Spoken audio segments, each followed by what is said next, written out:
Amara heard everything they said because she was at the back of the door listening. When she realized that the person she maltreated is the... Once upon a time, there was a very kind woman named Ngozi. She was a very busy woman who had a very big shop where she sold all manner of materials, wrappers ranging from African prints, Indian Georges, and so on. She was a very peaceful woman and treated her employees nicely, and so they all loved her. She goes early to her shop and closes quite late. Her husband, Mr. Robinson, on the other hand, worked in his own company. They had a big, beautiful house and numerous fleet of cars. They were very wealthy and happy. Despite their wealth, they didn't have kids of their own. They've been married for nearly 6 years, but no child. They've gone to the best hospitals, made all manner of treatments and medications, but all to no avail. They've had medical tests run on them, and they all proved that they were both medically okay.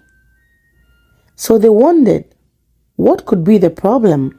Some would say to them, go for this and that. They did all that, but nothing happened. Madam Ngozi didn't want to go for surrogacy.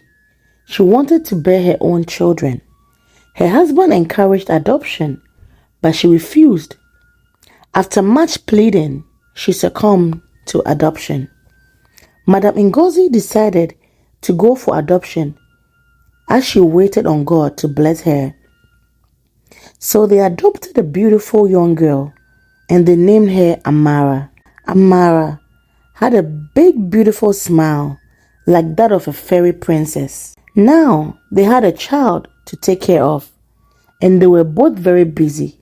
They had the need of a help around the house. They needed a help to help with the chores, take care of Amara, pick her up from school, and so on.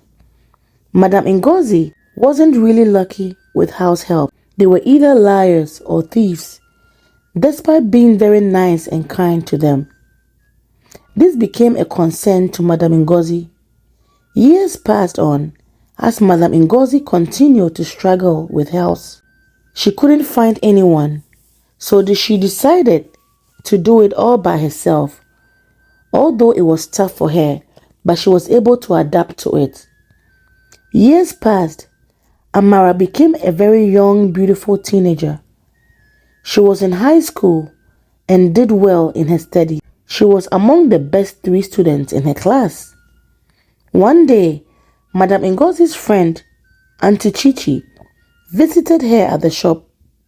While they were discussing, she mentioned to her how she suffered in the hands of house help. Really? And you never mentioned, Auntie Chichi said. Do you still need one? She said. I've actually given up on them all. Amara is all grown now, but I know she still needs someone to stay with her at home. If I see someone genuine and kind, why not? I will give it a try, Madam Ngozi said. No problem. There's someone I'll bring to you. You will love her. She's very respectful, humble, and kind. She sells food at the restaurant near my place. She's a very sweet soul, and she said, okay, I'd like to meet her, Madam Ngozi said. Madam Ngozi decided to give Adobe a chance. Adobe worked hard and never stole anything. She was very honest and trustworthy. Madam Ngozi even left money on the table to test her, and Adobe always returned it untouched. But Amara, the adopted daughter, became jealous of Adobe. She tried to make Adobe's life difficult. Sometimes she would sneak into the kitchen and add too much salt to the food that Adobe cooked. Other times, she would pour sand in the clothes Adobe has washed. Despite all this, Adobe stayed strong and never complained. Madam Ngozi noticed the special bond she had with Adobe. She treated Adobe like her own child, not just a house help. One evening, Madam Ngozi, eager to know more about Adobe, asked Adobe about her past. Adobe shared how she grew up in an orphanage and moved from one home to another. She told Madam Ngozi about the hardships she faced. Every family I went to was always one person who was the bone in my neck. I was beaten, accused of things I didn't do. I almost got raped by one of the sons of the homes I stayed in. That was how I ran into the street without anybody. And my former boss, where I worked at the restaurant, took me in and allowed me to stay at the shop while I worked with her. Madam Ngozi felt bad for all that she had suffered. "I'm so sorry, my dear," Madam Ngozi said. As they continued the emotional discussion, Adobe felt an itchy sensation on the back of her ear. "What is it?" "Let me see," Madam Ngozi offered to help as she tried to check what was causing the itching. She immediately screamed, "No, no, no." "What is it, Ma?" Adobe asked, surprised. Then Madam Ngozi told her everything. "I had a child when I was just 17 years old. I was afraid and didn't want anyone to know.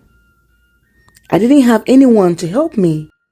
I didn't want my poor parents to know that I was raped. Since I didn't know the person, it was at night and I was blindfolded.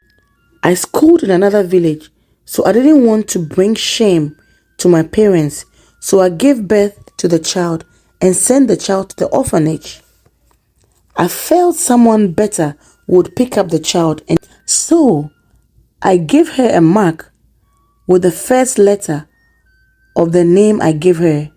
That's G for gift.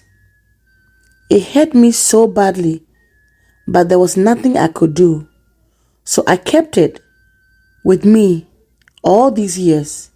Now I know why I can't conceive. Oh, my child, I'm really sorry." Adobe was very angry at first, remembering all that she went through, but she forgave her, knowing that she was just a child and was raped, and she didn't see abortion as an option. Madam Ngozi and Adobe hugged each other and cried. Adobe forgave her mother, and they were happy to be together again. Meanwhile, Amara heard everything they said because she was at the back of the door listening. When she realized that the person she maltreated is the biological daughter of her adopted parent, she felt so ashamed and ran out of the house to Auntie Chichi's house. When her husband returned that evening, Madam Ngozi knelt down and told her husband the entire truth and apologized for hiding such a big secret from him. He was mad and very upset, but he forgave her and asked where Amara was. That was when they realized that Amara wasn't at home. They all thought she was in her room. While they were still trying to figure out where she went, Auntie Chichi called and told them that Amara was with her. She explained how Amara heard everything and she's feeling guilty because she had treated Adobe badly. But Adobe spoke with her and told her that she doesn't bear any grudge against her. "You're just a child and I forgive you. Come back home, my little sister." Amara felt relieved.